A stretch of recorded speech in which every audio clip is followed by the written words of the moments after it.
The morning air lay thick with dust and frost, a pale, brittle light spilling over the corrals like sifted sand through a cracked sieve. The sale yard was nearly empty, a few early buyers leaning against splintered fences, murmuring among themselves, their breaths visible in the chill. Somewhere beyond the far gate, a dog barked once, sharp and hollow, before the sound faded into the quiet tension that clung to the paddocks. In the farthest corner, half hidden by the shadow of an old, sagging barn, stood a horse that everyone else had already written off. Its coat was patchy, a dull mosaic of brown and white, mantangled in knots that caught the frost like fragile threads of silver. One ear tilted slightly askew, and its eye, dark and wide, held something almost imperceptible, a wary intelligence that most people ignored. Clara Evans, 16, and wearing boots scuffed with mud from the morning's ride, walked slowly along the perimeter, letting her gaze linger on the horse as she pulled her jacket tighter against the wind. Her family's ranch had seen better years.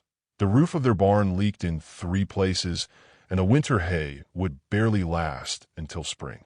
Her father, stoic and stubborn, had taken to spending more hours in town at odd jobs than on the land he loved, leaving Clara to shoulder the quiet despair of survival. She moved with the careful rhythm of someone who had learned early that every step carried consequence. Every choice shaped the days ahead. The sale yard, with its clamor of conversation and laughter, felt like a world apart. Yet she noticed the horse as if it had been waiting for her all along.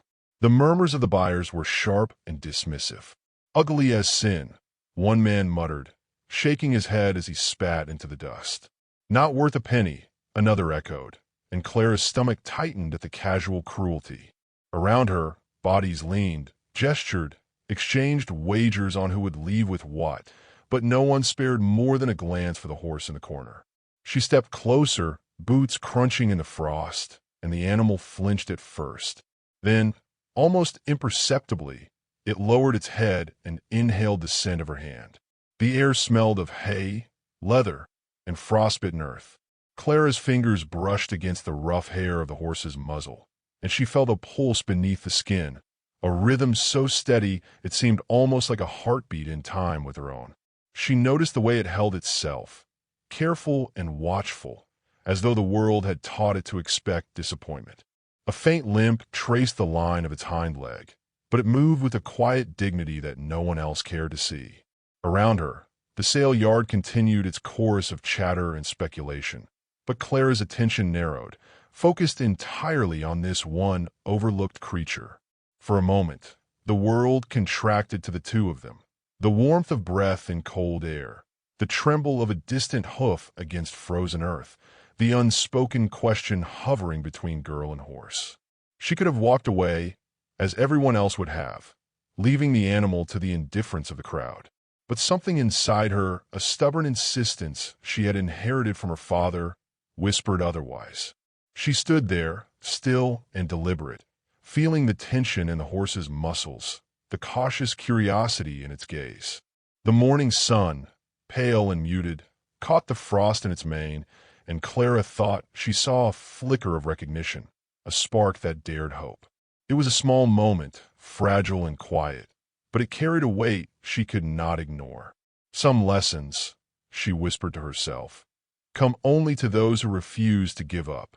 The horse shifted, its dark eyes following her every movement, and in that instant, Clara knew the choice had been made, though neither of them spoke it aloud.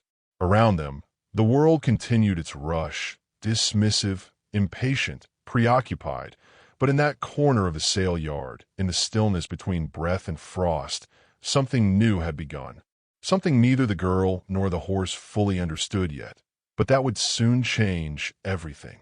The wind picked up, rattling the corral rails, and the murmurs of the crowd seemed distant now, swallowed by the quiet determination of two lives meeting for the first time. Clara's heart, steady but alert, waited for the next move, and the horse, patient and watchful, mirrored her pause. The sale yard, with all its judgment and noise, faded into the background. Only the soft crunch of frost beneath boots and hooves marked the beginning of a story no one had anticipated, a story that would ask more of them both than they could yet imagine. And as Clara inhaled the crisp, cold air, she realized that this morning, in this forgotten corner of the sale yard, she had already crossed a threshold, one that would test patience, courage, and the quiet power of seeing what everyone else had overlooked. The horse, still trembling slightly, nuzzled her hand once, and in that contact, the weight of unspoken promise settled between them. The struggle had only just begun, but for the first time, hope had a shape, rough and imperfect, yet undeniably real. Clara lingered at the edge of the corral, her fingers still brushing the coarse hair of the horse's muzzle, feeling the subtle tremor of muscles beneath her palm.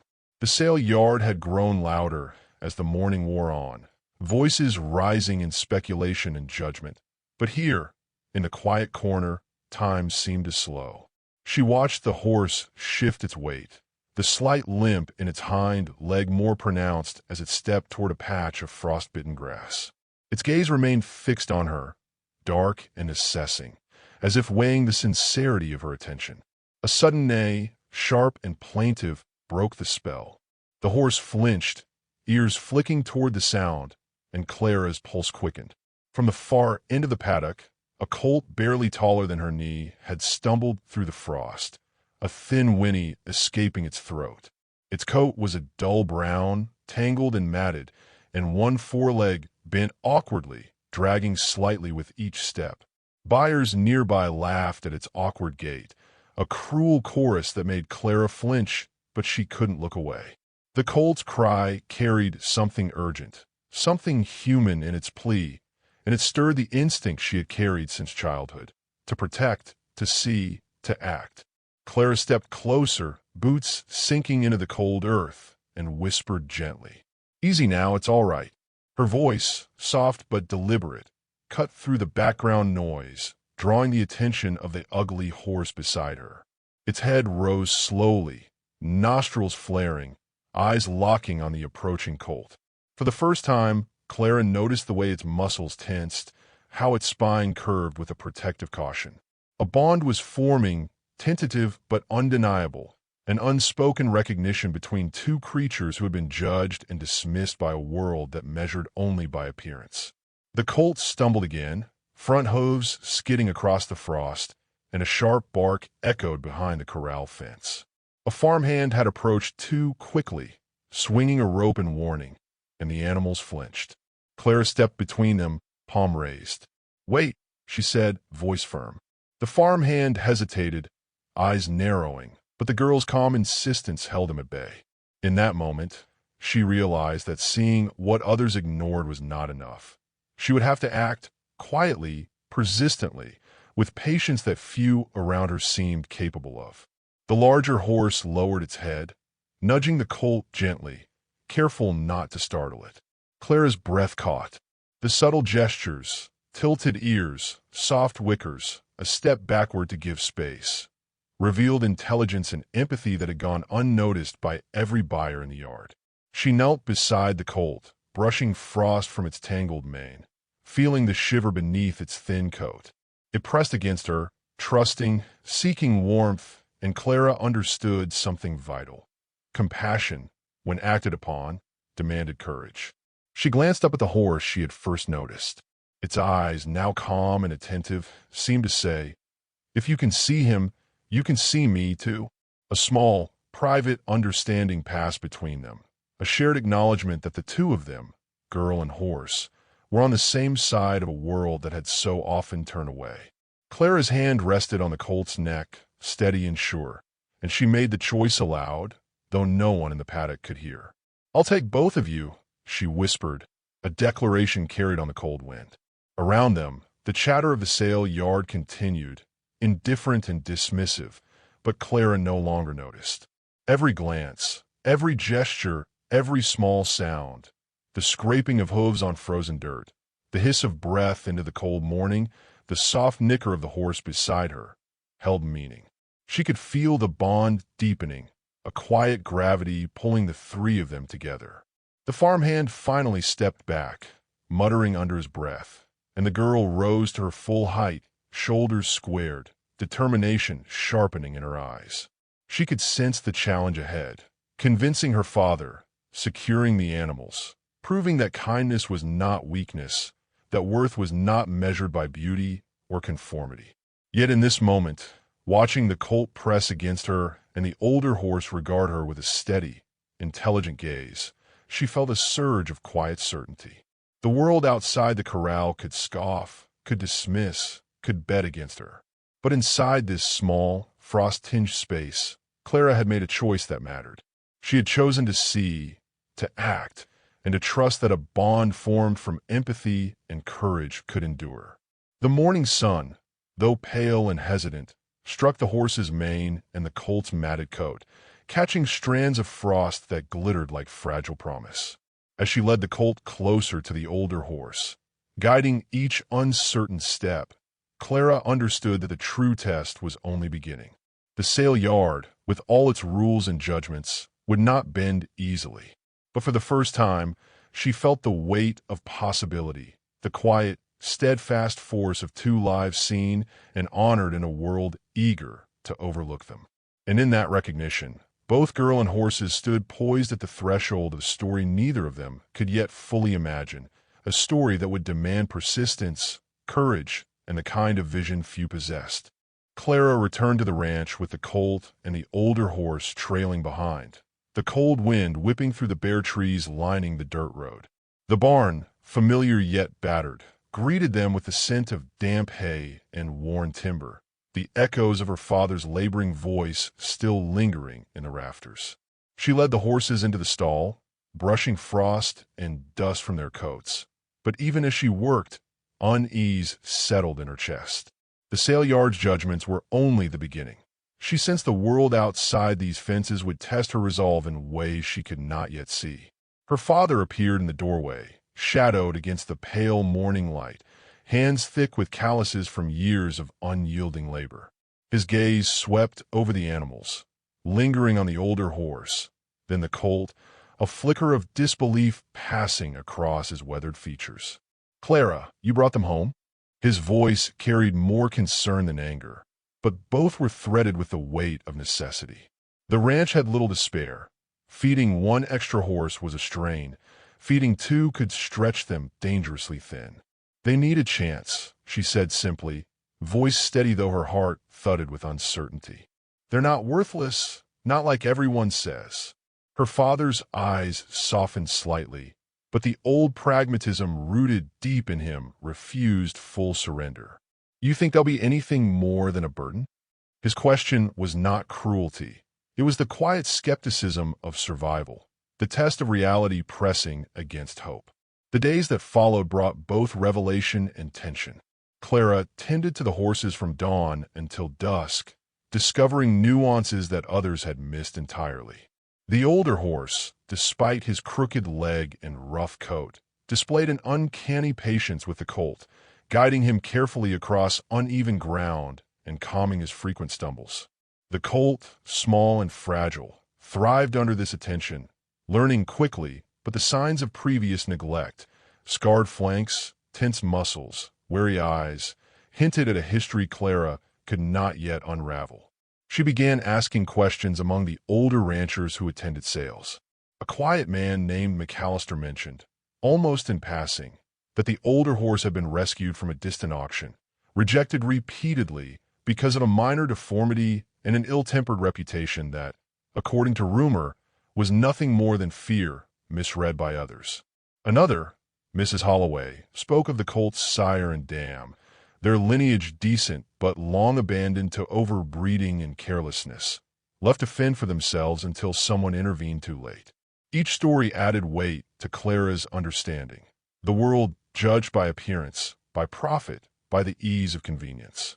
Beneath these layers of cruelty lay a subtle injustice, a system indifferent to patience, empathy, and the quiet strength of character. The more she learned, the more the stakes pressed in on her, whispering that nurturing these animals would require more than diligence. It would demand a moral persistence almost foreign to the world she knew. The horses, for their part, revealed hidden depths. The older ones seemed to understand her moods, shifting closer when exhaustion drained her and stepping back when her focus sharpened. The colt mirrored her energy, nervous at first, then gradually confident, learning to trust her touch and her voice. In quiet moments, when she leaned against the barn wall and listened to their breathing, Clara realized that these creatures were not simply animals to be tamed. They were teachers, mirrors of resilience in a world eager to discard anything imperfect. Tension mounted when neighbors began to comment, some with incredulity, others with barely concealed derision. "That horse will never be anything more than a project," one said, shaking his head. "You're wasting your time, Clara." The words stung, but she felt a quiet defiance welling within her. This was no longer about proving others right or wrong. It was about recognizing value where others refused to look, about standing for lives dismissed as trivial or flawed. Late one evening, by the dim light of a single lantern, Clara reviewed a small stack of notes she had gathered from the sale yard and the local ranchers. Each line, dates, minor injuries, history of rejection, painted a picture of systemic neglect. She traced her fingers over the names and events, sensing the quiet pattern of cruelty, the way oversight and impatience had compounded into suffering. And yet, amidst these somber truths, a fragile hope lingered. The horses had survived, had endured, and now, under her care, might thrive. As she settled beside the stall that night, brushing a soft hand over the older horse's rough neck, she felt a pulse of certainty. The challenge ahead was not a matter of training or feeding, but of confronting the assumptions of a world that valued convenience over character. And though the weight of this truth pressed on her shoulders, it carried a strange clarity.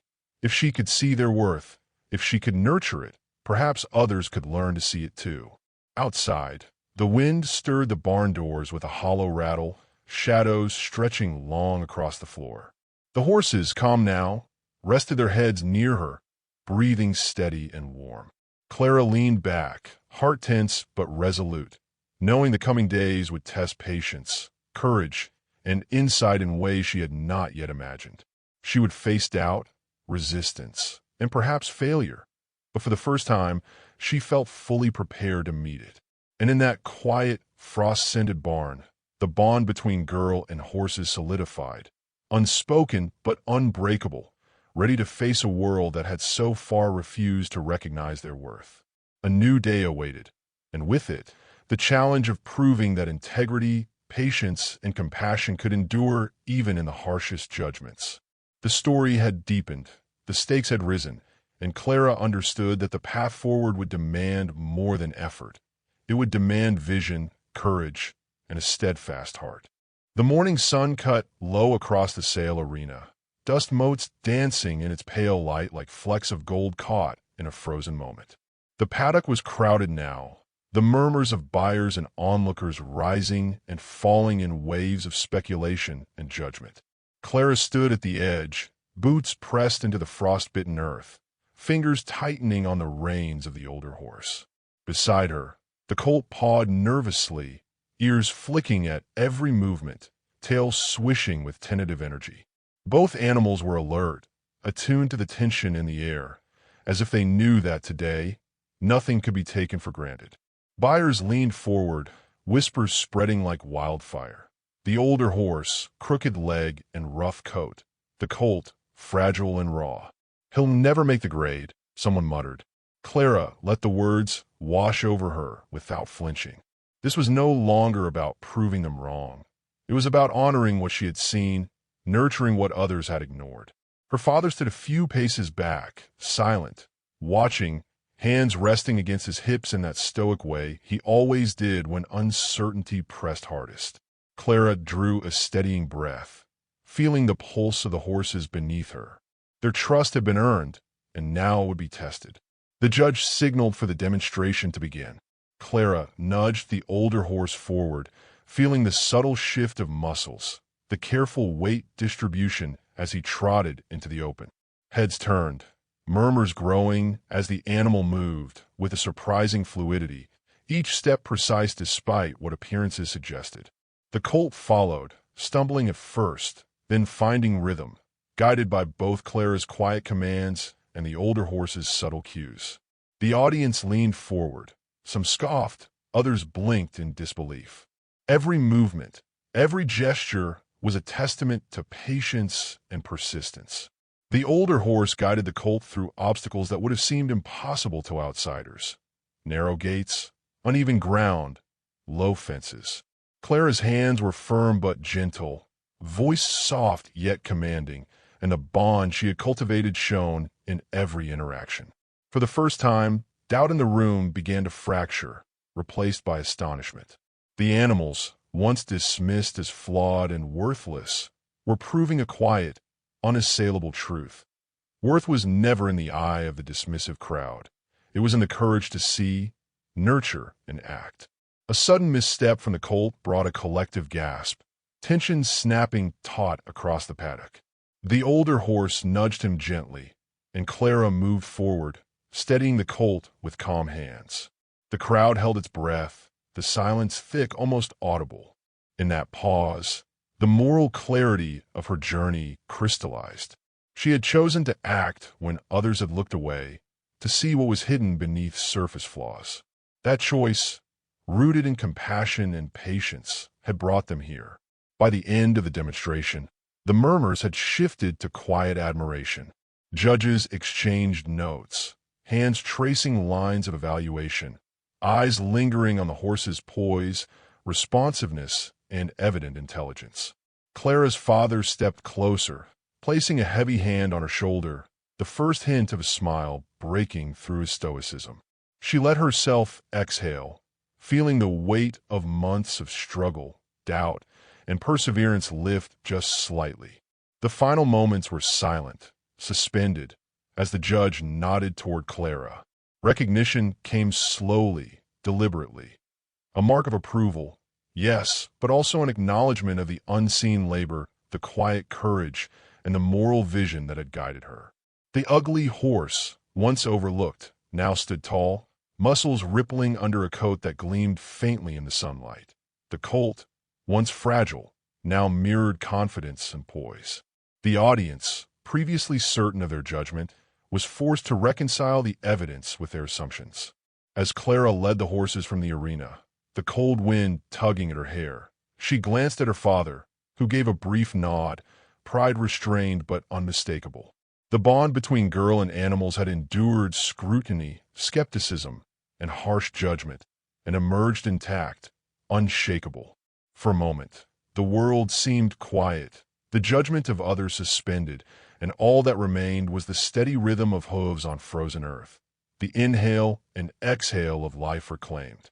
Back at the barn, Clara brushed the horses' coats, the action slow, deliberate grounding.